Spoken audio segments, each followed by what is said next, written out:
안녕하십니까. 쪽방입니다.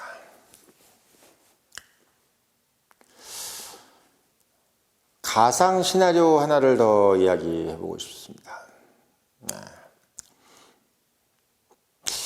만약에 이번에 이란 그리고 이제 베네수엘라 그리고 이제 쿠바 사태가 정리가 되고 나면 과연 중국은 어떻게 될 것이냐. 어떻게 보면 가장 큰 관심사죠. 중국이 어떻게 될 것인가. 그리고 과연 중국이 지금 현재 상태를 유지할 수 있는 것인가. 제가 참 궁금합니다. 사실 직접적으로 얘기를 하면 중국은 여러 개 나라로 분할될 가능성이 가장 크다라고 저는 생각을 합니다. 그러니까 사실 공산 독재라는 것이 이 안정적인 시스템이 아니잖아요. 공산주의라는 것은 인간의 근원적인 욕망을 제어하고 그리고 인간이 가고자 하는 방향과 저는 반대 방향으로 가는 그런 이데올로기이기 때문에 사실 중국이라는 나라가 과거에 비추어 봤을 때 늘 분열과 통일을 반복해 왔죠. 근데 그때의 분열과 통일의 반복은 나름 이데올로기가 됐든 그리고 왕조가 됐든 결국은 그때 그 대륙 안에 있는 국민들이나 그 사람들이 그들이 원하는 어떤 그 니즈를 충족해 주지 못했을 때 결국 그들은 그 통일 왕조를 결국은 유지를 못했던 것을 우리가 역사적으로 볼 수가 있었습니다. 그러니까 중국 공산당도 지금 현재까지는 본인들의 어떤 불합리함을 어떻게든 간에 좀 이렇게 감춰가면서 지금 상황을 유지를 하고 있는데 과연 그게 미국의 도움 없이 얼마나 더 갈 수 있을까에 대해서 저는 100% 이제 부정적으로 생각을 하는 거죠. 그러니까 오늘날의 중국은 90%가 미국이 만들어준 중국이다. 그러니까 등소평 이후로 1970년대 헨리 키신저가 파키스탄을 통해서 중국으로 넘어갔죠. 그래서 중국으로 넘어가서 등소평하고 만나서 결국은 결과를 만들어낸 거죠, 사실. 근데 그때 미국이 중국을 그때부터 이 중국이라는 나라를 봉쇄할 것이 아니라 오히려 키워줘야 되겠다라는 생각을 한 거죠. 그러면서 이제 그 여파로 소련이 무너졌다라고 생각하는 게 이제 미국 사람들 얘기인데 이승만 대통령이 만약에 그때 살아계셨으면은 엄청나게 반대를 했겠죠. 그리고 지금 현재 공화당을 중심으로 돼 있는 이런 우파들도 엄청난 반대를 많이 했었을 겁니다. 그러니까 사실 중국이라는 나라 공산당을 좀 더 봉쇄를 했다면은 아마 중국 때문에 지금 이렇게 고생을 하지 않을 거고 어떻게 보면 한국도 사실 지금의 중국 때문에 이렇게 자동차라든지 반도체라든지 또는 2차 전지 때문에 그들의 어떤 저가 공세 때문에 힘들고 이러지 않을 거고 왜냐면 봉쇄가 돼 있는 나라이기 때문에 사실 어떻게 보면 중국이라는 나라가 오늘날과 같이 발전하지 못했겠죠. 그러니까 미국이라는 나라가 없었으면 중국은 뭐였느냐? 그냥 지금 석기시대예요. 계속. 계속 석기시대인 겁니다. 그러니까 사실 우리도 물론 중국이 이제 클 때 중국에다가 이제 소부장 같은 걸 팔아가지고 다른 중국의 발전에서 우리도 뭘 뽑아먹었다고 얘기를 하는데 그건 잠깐이고 지금 현재 중국 때문에 우리가 이제 샌드위치 상황으로 갈 가능성이 되게 크다고 그러잖아요. 그러니까 사실 그때 헨리 키신저가 만든 월드 오더는 결국 오늘날의 이런 괴물을 만든 겁니다. 중국이란 괴물을 만든 거죠. 그러니까 늦게나마 이제 미국이 다시 중국을 봉쇄를 하기 시작했어요. 그러니까 이제 수도꼭지를 잠그려는 거죠. 수도꼭지를 잠그려는 겁니다. 그러면 수도꼭지가 지금 잠궈지는 상황인데 그럼 이렇게 되면 이제 다시 어떻게 되느냐? 다시 옛날처럼 중국이 돌아갈 수 있느냐라고 생각했을 때 사실 어떻게 보면은 예전에 만약에 그냥 그대로 놔뒀으면 중국은 분열되는 것은 아니고 계속 지금처럼 북한처럼 계속 못 사는 나라로 계속 이렇게 유지가 되겠지만 지금 상황에서 만약에 수도꼭지를 잠그게 되면은 저는 중국이라는 나라가 분열돼서 4분 5에 될 수밖에 없다는 생각을 하게 됩니다. 왜냐하면 잠시나마 시장 경제를 맛봤기 때문인 거죠. 그러니까 중국이라는 나라가 시장 경제를 맛보지 않고 지금까지 문화혁명 이후로 계속 이렇게 살았으면 그러니까 중국은 그냥 지금 아프리카 대륙처럼 다 못 살고 있는 나라로 이렇게 사는 거예요. 인도나 이런 나라들처럼. 근데 지금 중국이라는 나라가 자본주의 시장 경제를 맛을 봤기 때문에 결국은 중국 대륙이 4분 5열로 쪼개질 것이다. 그래서 잘 사는 데는 잘 사는 데끼리 모여서 살고 싶은 거고. 그러니까 이런 거죠. 지금 어떻게 보면 소득이 되게 높은 지역이 지금 상하이 쪽이나 이런 북경 쪽이잖아요. 여기 있는 사람들은 기본 소득이 어떻게 보면 약 한 2, 3만 불씩 되니까 이미 선진국이에요. 근데 저쪽이 이제 내륙으로 가면 이제 5천 불도 안 되는 거죠. 이게 어떻게 보면 서로 간의 소득 불균형이 일어나다 보니까 그걸 가지고 나눠지는 쪽에서 나눠지는 대로 기분이 나쁠 거고, 그리고 낙후된 데서는 낙후된 대로 우리가 왜 낙후됐냐 이거에 대해서 불만이 많을 겁니다. 결국 이제 중국이라는 나라가 계속 성장을 하지 못한 상황이 오게 되면 어떤 일이 벌어지느냐, 결국은 지금 잘 사는 데서는 나는 그냥 혼자 잘 살게, 그냥 중화민국 이런 거 하지 말고 우리가 자꾸 쟤네들 못 사는 애들 자꾸 도와주게 하려고 우리 소득을 자꾸 뺏어가지고 쟤네들 주는 거 싫다. 그 반대로 또 낙후된 데는 낙후된 대로 자기들이 마치 중국 공산당 때문에 낙후됐다고 생각하는 거죠. 이렇게 되는 겁니다. 그래서 각자들이 다른 노림수로 가게 되는 것이고, 특히 누차 말씀을 드리는 거지만 신장 위구르 같이 이제 석유가 나오는 데 같은 경우는 엄청난 독립의지를 가지게 될 겁니다. 특히 홍콩 같은 경우도 그렇고, 티베트도 그렇고. 그러니까 잘 사는 데는 잘 사는 대로 자기들끼리 혼자 살고 싶어 하는 거고, 또 바로 내륙 국가들도 자기들의 문화적인 정체성 때문에 또는 여러 가지 사회적인 이유 때문에 따로 살고 싶어 하게 되는 거죠. 그러니까 저는 이 중국 공산당이 일당 독재를 유지해 가면서 나름은 통계를 조작하고 사회를 어떻게 보면 일원화시키면서 현재까지 어떻게 오는 것은 어떻게 가능했었는데, 이 이후로 뭔가를 발전시키려면 사실 더 강력한 공급이 통제돼야 되고 수요가 통제돼야 되는데, 지금처럼 이렇게 에너지가 통제가 되고 미국에 의해서 시장이 막히고 이러다 보면은 중국의 나라가 더 이상 성장할 수가 없으니까 사실 성장하는 데서만 계속 성장하고 싶어 하고, 결국은 성장이 안 되는 곳에 대해서는 이제 소위 성장이 되고 있는 지역이 그렇지 않은 지역에 대해서 책임감을 포기하게 되는 거죠. 책임감을 포기하게 되는 겁니다. 우리도 그런 얘기 많이 하잖아요. 무슨 어떤 지역은 좀 따로 내서 독립시켰으면 좋겠다, 이런 얘기 하는 것처럼 중국도 그런 얘기를 하게 되는 겁니다. 근데 그나마 한국은 이제 이 섹터가 작은 나라이기 때문에 뭘 나누고 말고 할 게 없는데, 중국 같은 나라들은 사실 지금 그 영토에서 영토를 분할해서 잘 사는 지역끼리 따로 우리 하나의 국가로 만들어서 영역을 한다 그러면 웬만한 유럽 국가들보다 훨씬 더 잘 사는 국가가 될 수 있다, 이런 자신감이 있는 거예요. 특히 어떤 전기차라든지 또는 여러 가지 우주 산업이 발달하는 그런 지역 같은 경우는 우리 그냥 여기서 독립해서 살면 외국 자본들 끌어다 와가지고 우리 나름대로는 기술 개발해서 세계적으로 우리 제품을 팔고 이러면 될 텐데, 지금 중국 공산당이라는 이런 어떤 마이너스적인 존재 때문에 우리가 중국인이라는 낙인 찍혀가지고 지금 세계 시장으로 우리가 못 나가고 있는 거 아니냐, 이런 이제 불만이 나오기 시작할 거란 말이에요. 그러니까 잘 사는 지역에서 그런 불만이 나오기 시작할 거란 얘기예요. 그러니까 어떻게 보면 사실 그냥 단순히 생각해도 상상할 수 있는 그런 현실인데, 이제 많은 사람들은 이런 생각을 하는 거예요. 이 친구 박사님도 그런 얘기하고, 다른 어떤 분들도 이제 그런 얘기, 중국이 분할될 것이다 얘기를 해도 자꾸 그거에 대해서 이제 현실감 없게 생각하는 분들이 많은데, 이건 간단한 문제야. 중국이 어떻게 여기까지 왔느냐를 생각하면 돼요. 중국이 어떻게 여기까지 왔느냐.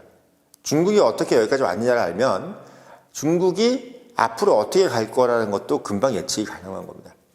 중국이 지난 30년 동안 이렇게 온 이유는 미국 때문이에요. 미국이 시장을 만들어주고, 미국이 국제 무역으로 중국을 이끌어주고 뭐 WTO라든지 이런 데 가입시켜주고 그러면서 중국의 막대한 저가 노동력으로 결국은 싼 생산물을 제조업 생산물을 만들어서 전 세계에 공급함으로써 세계 전체는 어떻게 낮은 물가를 유지했고 중국은 엄청난 발전을 했던 거죠.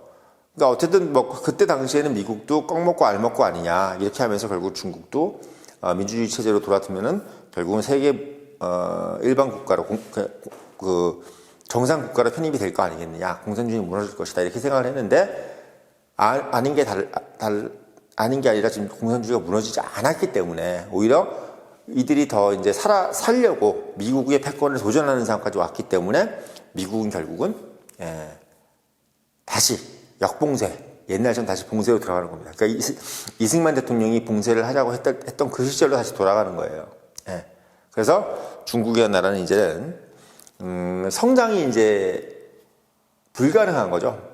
중국 공산당이라는 것이 있으면 성장이 불가능한 거예요. 그러니까 중국 공산당이 아니면 성장할 수 있는데 중국 공산당이 있기 때문에 성장이 불가능하다는 생각을 모든 국민들이 하기 시작하는 거야. 그때부터 이제 가진 자들도 이제 중국 공산당 자식들이라든지 친척들도 야, 우리가 그냥 이 공산당 포기하면 나라의 섹터는 줄어들지만 나는 부자가 되잖아. 내가 갖고 있는 기업들이 지금 중국 공산당이라는 이유로 중국 안에서 갇혀가지고 시장을 넓히지 못하고 계속 중국 안에서 이렇게 어려운 경쟁을 하는 것보다 결국 우리가 중국 공산당이라는 것을 포기하면은 훨씬 더 큰 부를 우리가 누릴 수 있는데 굳이 우리가 이렇게 해야 되겠어? 라는 생각을 하게 될 거란 말이야. 이게 얼마나 냉정하면서도 정말 상식적인 예측입니까? 상식적인 예측. 그러니까 그냥 두리뭉실하게 중국 공산당이 뭐 붕괴할 것이다. 그리고 중국은 4분 5열 돼서 여러 나라 국가로 나눠질 것이라는 얘기를 그냥 하는 게 아니라 가장 어떻게 보면 상식적인 차원에서 예측을 하는 거예요. 결국 인간의 욕망이 중국 공산당을 해체시킬 거라는 거지. 중국 인민들이 난 잘 살고 싶은데 나는 정말 지금 여기까지 온 거는 물론 미국 때문이지만 중국 공산당 때문이지만 이 이후부터 중국 공산당 때문에 미국이 저렇게 시장을 막아놓으니 그리고 중국 공산당을 전 세계가 이렇게 자꾸 악의 축인 것처럼 이렇게 자꾸 막고 있으니까 중국도 무슨 생각을 하게 되냐면 중국 인민들도 그렇고 그냥 이 이미지에서 우리가 좀 벗어나고 싶다. 이 공산당이라는 이런 어떤 좀 구닥다리 같은 느낌을 좀 벗어나고 싶다는 생각을 하게 될 거라는 거야. 한국도 그런 거 있잖아요. 막 우리가 예전에 대한 올드데이트한 것들에 대해서 막 버리고 싶고 하고 그거를 굳이 우리가 이끌고 가야 되냐 이런 생각을 하는 것처럼 중국 인민들도 그런 생각을 하는 거예요. 하는 겁니다. 그러니까 지금 뭐 잘 사는 중국 뭐 상하이라든지 북경이라든지 뭐 이런 데는 더더욱이나 예를 들면 북경 같은 경우 한번 생각해 보세요. 예를 들면 북경 우리가 중국에서 잘 나가는 인재들이 칭화대나 북경대 출신이잖아요. 근데 만약에 지금 북경대나 칭화대가 지금 중국 공산당 치하의 북경대가 칭화대가 아니면은 지금보다 훨씬 더 명문대가 될 수 있잖아요. 우리가 사실 똑같은 값이면은 미국까지 중국 안 가잖아. 왜? 우리가 중국 공산당 치하에 칭화대나 북경대를 나온들 거기 중국 공산당 당 간부의 자식이 아니고서는 우리는 차별을 받고 거기서 제대로 된 평가를 받지 못할 것이라는 생각을 누구나 하는 거잖아요. 근데 미국이라는 나라는 뭐 자본가들이 자본주의 시대이기 때문에 거기서 무슨 뭐 명망가의 자식이다 이런 것도 있겠지만 중국만큼 어떻게 보면 무슨 어떤 정치적인 이유나 또는 어떤 공산당이라는 어떤 그런 우리가 예측할 수 없는 자본주의가 예측할 수 없는 어떤 그런 변동성에 의해서 내가 뭔가를 하고 싶어도 할 수 없는 그런 상황에 내몰리진 않을 거 아니야.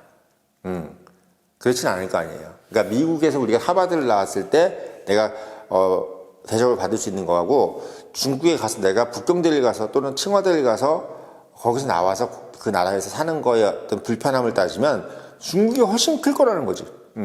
이건 반대로 얘기하면 중국 공산당 치하가 없는 상태에서의 칭화대나 북경대 출신이나 그렇지 않았을 때의 출신은 세계로 뻗어나가는 힘이 다른 거야, 힘이.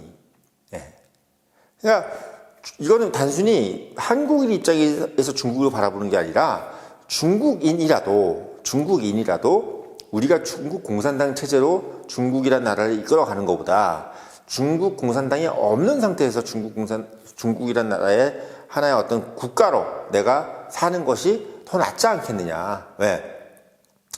중국이라는 나라가 이렇게 막 한 덩어리를 뭉쳐 있는데 그거 자체는 정치적으로는 강력해 보일지 몰라도 어떻게 보면 그 국가가 특성화돼 있게 나눠져 있으면은 그게 어떻게 보면 더 효율적이고 합리적으로 그 국가가 발전할 수 있지 않겠느냐. 예를 들면 뭐 유럽의 뭐 어떤 룩셈부르크 같은데 뭐 인당 7만 분, 10만 이렇게 되잖아요. 그런 것처럼 중국에 있는 특화된 지역 같은 경우는 내가 여기 산다는 이유로 뭐 서울의 강남같이 예를 들면 내가 뭐 상하이 뭐 이러면 중국 상하이야? 오 대단하다. 이게 그러니까 개별 지역으로 평가를 받고 싶은 중국 사람들이 생겨날 거라는 거예요. 우리가 지금도 생각하면 중국하면 뭐야? 못 사는 나라잖아. 그냥. 근데 실제로 중국에서 잘 사는 애들 되게 많을 거 아니야. 근데 걔네들은 내가 차이나라는 이름으로 불리기보다는 상하이라는 이름으로 들리고 북경이라는 이름으로 들리고 싶은 거잖아요. 그렇죠? 그렇잖아요. 그러니까 그런 사람들이 정말 우후죽순으로 생겨날 수 있다는 거예요, 제 말은. 왜?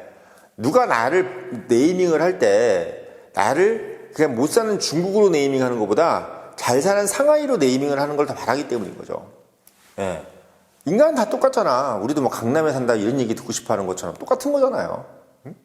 그러니까 제 말씀은 뭐냐면,